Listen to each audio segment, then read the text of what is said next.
Hey there, everyone. Another day of our prayer and fasting devotions. I wanted to encourage you with this thought today.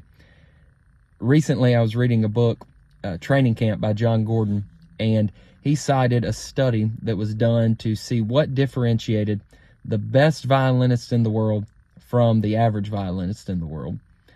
And the answer was really quite simple. It was just the amount of hours that they had practiced.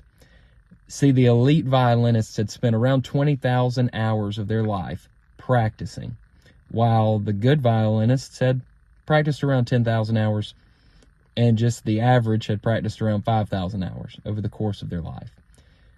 What made the difference was the amount of time they had practiced. You see, I don't know of anyone who wants to be just average at anything they set their mind to.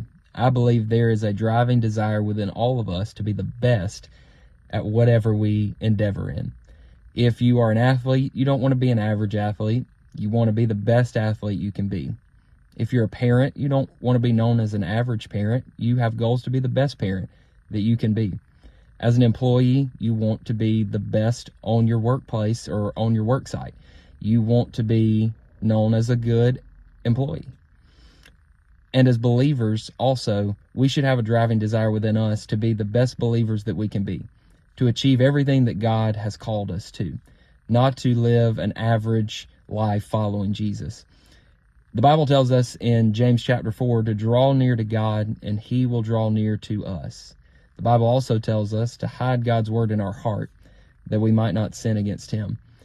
You see, in order to become the believer that God has called us to be, it takes us practicing, spending time with God, talking to Him in prayer, spending time in His Word, because when we dedicate time to draw close to God, the closer we get to Him, we begin to take on the attributes and His likeness, and we become all that He has called us to be.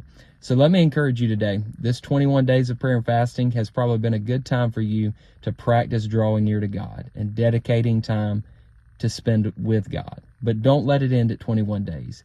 Continue drawing near to God, and He will draw near to you.